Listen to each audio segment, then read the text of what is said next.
Meu Deus, eu tô... Como, né? Gente, que episódio incrível. Eu nem comecei o vídeo já na introdução, mas fala, seus lindões, Croiser aqui. E no vídeo de hoje eu vou falar sobre o sexto e último episódio da primeira temporada de Loki, que, gente, só quero dizer uma coisa... Eu avisei! E vamos falar de todos os detalhes no vídeo de hoje. Então saibam, vão ter muitos spoilers. E a gente tem muito pra falar ainda sobre essa fase 4. Até porque uma das coisas que eu falei é que bem provavelmente o trailer do Homem-Aranha sairia depois dos eventos de Loki. E quando sair, bem provavelmente estarei aqui. Então pra não perder nada, se inscreve no canal e clica no sininho pra receber notificação pra quando tiver um vídeo novo. Que eu sempre trago as novidades dos filmes e das séries aqui pra vocês o quanto antes. E entrevistas muito legais também. Bem, gente, esse episódio, eu ainda, eu acho que eu nunca gravei tão assim de cara um episódio depois de assistir. Eu sempre refletia, queria entender a mensagem por trás, mas a mensagem aqui foi muito clara. Primeiro que, sim, a Disney trapaceou a gente, porque quem contava com cenas do trailer do Rei Loki se deu mal nesse episódio, né? Mas assim, eu não gosto de ser essa pessoa, apesar de já estar no título, tá na thumb, eu ter falado no início do vídeo, eu avisei. Kang, check. Sylvie traindo Loki, check.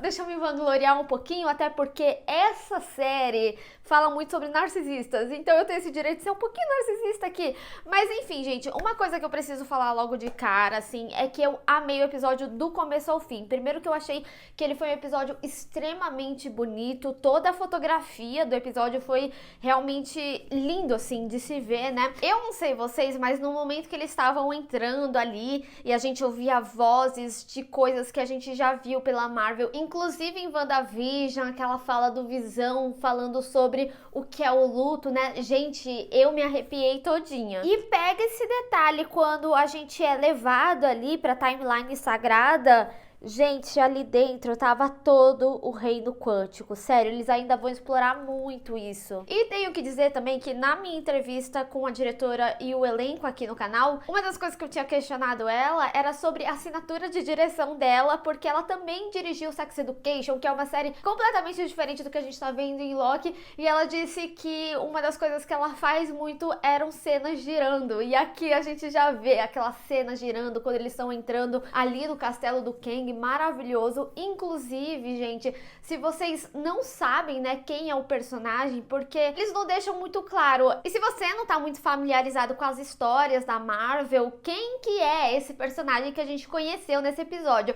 Ele é simplesmente o Kang, o Conquistador. O Jonathan Major já estava confirmado como personagem no universo cinematográfico da Marvel. Até então, a primeira aparição dele seria em Homem-Formiga e a Vespa 2. E ele possui uma máquina do tempo. Inclusive, foi por isso que ele acabou adotando o nome de Ramatut em um dos momentos do quadrinho, que provavelmente vai ser uma variante dele aqui no universo cinematográfico da Marvel. Essa foi a melhor introdução que a Marvel já fez até então, porque muito se falava de que bem provavelmente eles não conseguiriam introduzir Kang, porque seria muita história para contar, mas essa abertura que eles deram faz com que a gente conheça todas as variantes da origem dele, vários possíveis nomes que ele tem, porque ele deixa bem claro, ele vai voltar. Então o Kang, ele não precisava ser explicado, porque a gente vai ver toda a construção dele com esse retorno do até logo. Uma das coisas que eu bem acredito que eles podem utilizar na origem do Kang aqui pro MCU, que tem nos quadrinhos,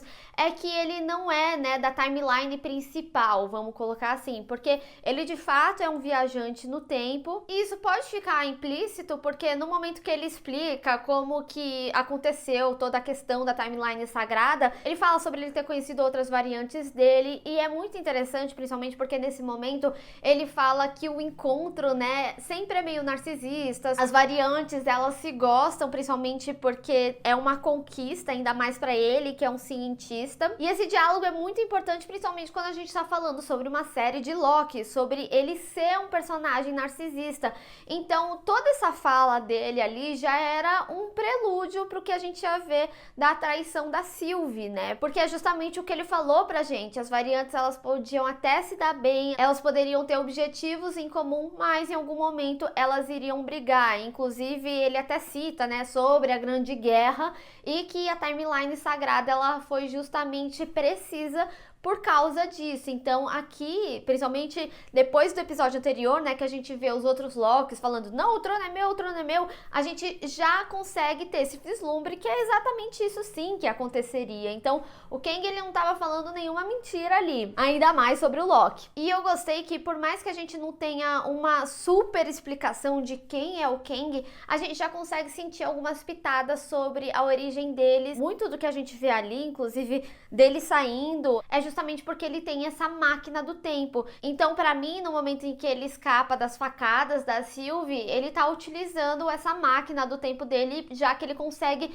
prever o que vai acontecer. Então, ele consegue se antecipar e sair do local que supostamente ele morreria, e alguns passos pra trás e se manter ali naquela conversa. É muito interessante porque a gente tem um conceito de poder diferente. A gente tem seres mágicos, né? A gente vê, inclusive, né, toda a série do Loki falando sobre feitiços, mas a gente consegue ver como um ser sem poderes mágicos, místicos, vamos colocar assim, consegue ser extremamente poderoso e tirânico, né? Uma coisa que eu gostei muito, que tem na fala do Mobius, principalmente, e também na fala do Loki e da Sylvie, é sobre o livre-arbítrio. Eu falei desde o primeiro episódio, né, que eles trabalham com o conceito de livre-arbítrio bem diferente aqui, já que tudo foi devidamente planejado. Então, por exemplo, eu tá fazendo esse vídeo aqui não é uma escolha minha, isso estava planejado pra mim. Então, é muito interessante eles retomarem aqui isso nesse último episódio. É extremamente importante para explicar essa história. Então, sim, eu acredito que o personagem, ele vai ter uma grande introdução ainda no universo do MCU, só que com as variantes dele e as possibilidades do que o Kang pode ser.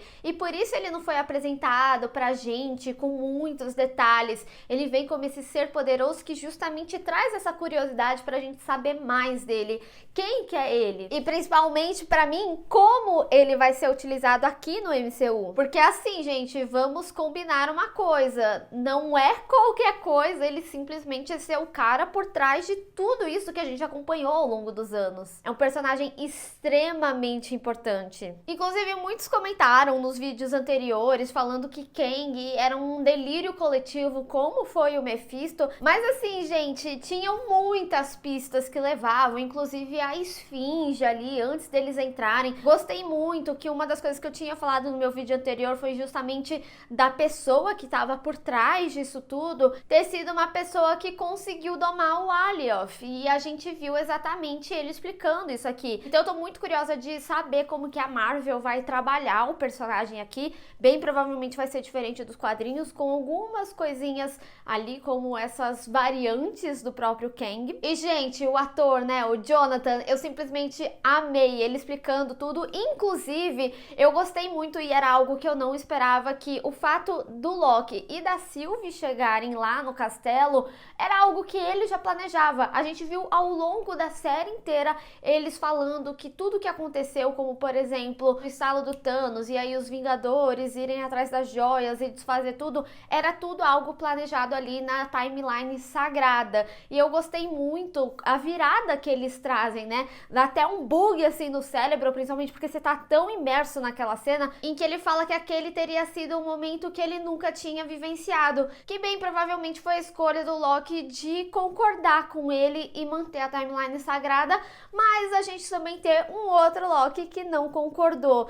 E aí, gente, a gente teve o beijo que a gente queria dos Locks, mas foi justamente o momento em que a Sylvie enganou ele. Eu já imaginava que isso iria acontecer. Eu ia falar que eu falei no meu último vídeo, mas eu tenho falado desde o início que tava tudo muito legal. Mais uma coisa que eu preciso falar, que eu falei no meu último vídeo, é que em todos os momentos em que o Loki falava sobre essa relação deles, a Sylvie, ela nunca tinha a mesma retribuição. Então eu já tava sentindo realmente que essa traição viria de alguma forma. E é muito interessante quando o Kang fala sobre o poder da jornada, porque ela transforma até o momento em que eles chegam ali, porque a gente vê aqui que o Loki foi traído, e isso bem provavelmente vai transformar o Loki que a gente acompanhou ao longo dessa primeira temporada. Eu até imaginei que ela poderia matar ele, mas enfim, né, ela enviou ele para uma timeline que a gente não sabe onde ele tá. E isso é um ponto muito interessante sobre esse episódio, né, porque a gente gente vê o Loki indo falar com o Mobius e com a B15 e eles não conhecem aquele Loki. É interessante que nessa timeline eles também, né, fazem parte ali da TVA, mas uma coisa que temos diferente é que nessa realidade eles têm bem ciente que o criador da timeline é o Kang e não os guardiões da linha do tempo. E isso também já é uma pontinha do que a gente provavelmente vai ver em Homem-Aranha, porque quando a gente foi apresentado, né, o teaser ali com os possíveis nomes do terceiro filme do Homem-Aranha, um dos nomes dava a entender que era difícil voltar pra casa, e aqui a gente bem entende o porquê. Agora, uma das coisas que eu preciso falar sobre Loki de uma forma geral, a série, é que eu fiquei,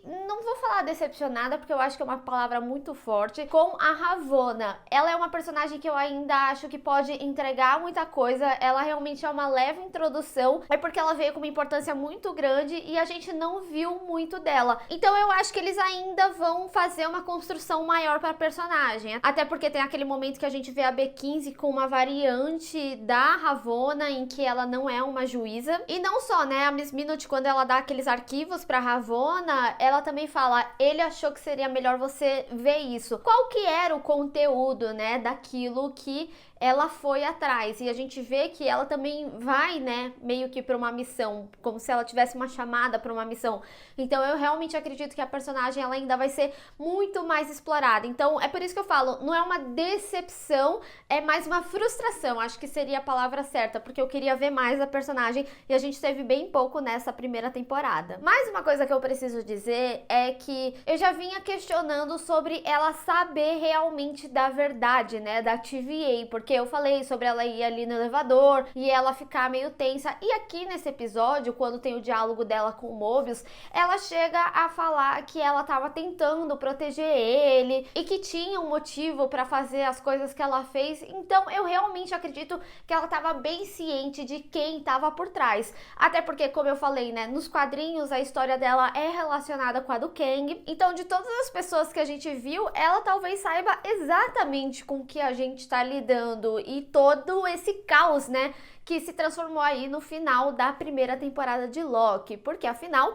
teremos segunda temporada, assim, depois dos créditos especiais, né, eles confirmam ali a segunda temporada de Loki, que bem provavelmente vai ter bem um arco, assim, do Loki tentando encontrar as variantes que ele conhece e também colidir de alguma forma com o universo do Homem-Aranha e fazer mais sentido ainda com o What If, né? Recentemente a Disney deu dicas de como vão ser as histórias de What If, como, por exemplo, e se a Sharon Carter fosse a Capitã Marvel, então, bem provavelmente muito dos eventos de What If é por causa dos eventos finais de Loki. Gente, uma coisa que eu não posso deixar de comentar é sobre a Miss Minute, né? Ela não foi a vilã, mas ela foi bem sarcástica aí, né? A forma que ela lida ali com o Loki e a Sylvie na entrada do castelo. E é muito louco, né? A gente ter essa percepção que é um episódio de diálogo, mas ainda assim foi um episódio que me deixou mais emocionada. Tinha alguns episódios que tinha uma super ação e eu vinha aqui e falava, mas não avançou muito na história. E aqui não teve muita ação, mas ainda assim foi muito animador, gente. Eu ainda estou empolgadíssima com esse episódio. Eu acho que é um tipo de final de série que ninguém tava esperando e ainda assim foi um dos melhores que eu assisti. E estou muito curiosa para ver o futuro do MCU a partir dos eventos de Loki. Tudo só começou agora. Bem, pessoal, mas eu quero saber de vocês. O que vocês acharam desse episódio? O que vocês acham que vai acontecer aí no futuro da Marvel? Vamos discutir. Bem, pessoal, espero que vocês tenham gostado desse vídeo. Não esqueça de deixar o seu gostei e compartilhar nas redes sociais. Inclusive, me segue lá, se inscreve no canal e clica no sininho para receber notificação para quando eu tiver um vídeo novo. Te vejo no próximo. Tchau!